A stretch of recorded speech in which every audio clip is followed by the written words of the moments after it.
Another day, another J. Ferns White story. Ito yung aming Ding Fair 5K sweater broodhen. Akyat baba na sa pugad kaya nilagay na sa scratch pen ni J. Fern. May crack pa yung ibang itlog niya pero akyat baba na siya kaya kinuha na lang ni J. Fern yung mga itlog at nilagay na sa incubator. 4 na ang sisiw niya at 5 yung itlog na hindi pa napipisa pero yung isang itlog ay may butas na. Nilagay muna namin sa karton yung mga sisiw para hindi lamigin. Hindi pa naman yan tutuka. Bukas na lang namin patutukain. Binalot na lang sa net ni J. Fern yung mga itlog na hindi pa napipisa para hindi mahalo sa mga itlog na nasa incubator. Kinagabihan nga ay napisa na yung itlog na may butas. Basa pa ang sisiw kaya bukas na namin ilalabas sa incubator yung sisiw. Pagkatuyo nga ng balahibo ng sisiw ay inilabas na pala ni J. Fern sa incubator at inilagay na sa kahon.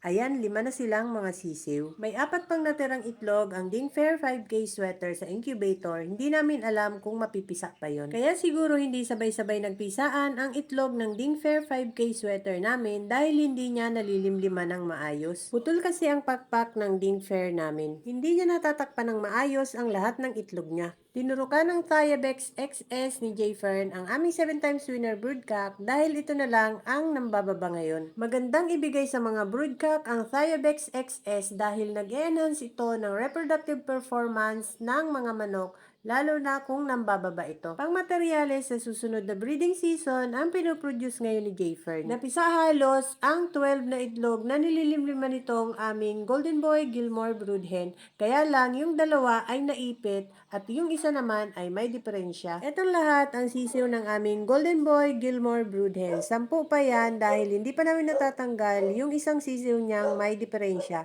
Nakalabas ang kanyang bituka at mukhang hindi mabubuhay. Ito naman yung mga sisiw na una naming isinalang sa aming incubator. Halos napisa lahat, kaya lang may mga diferensya ang iba, kaya kinal na lang namin. Pagkatapos kong markingan ang lahat ng mga sisiw, ay pinagsama-sama ko silang lahat sa folding. Nilagyan ko lang ng sapin na telang mainit para hindi sila lamigin. 21 pieces silang lahat pero parang mahina yung isang incubator hatch kaya baka ikal din namin. Anak ng dumalagay ang mga incubator hatch kaya kahit sila ang unang napisa, sila ang pinakamaliliit. Yung anak ng Golden Boy Gilmore broodhen namin ang malalaking sisiw, yung may guhit sa likod na itim. At yung pongka naman, yan ang anak ng Ding Fair 5K sweater. Para hindi sila lamigin dyan, tinatakpan namin ng plastic para kahit nakatakip ay maliwanag pa rin para makakain sila.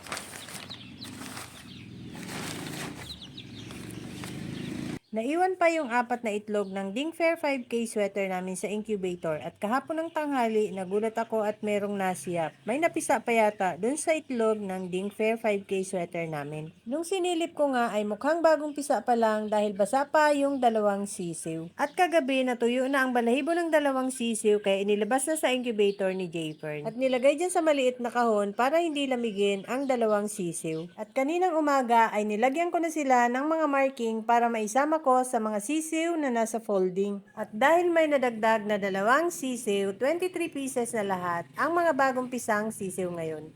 Padami pa sila dahil may laman pa ang incubator namin at may 3 inahin pang nalimlim. That's all guys. Thank you so much for watching. Please like, share, and follow for more.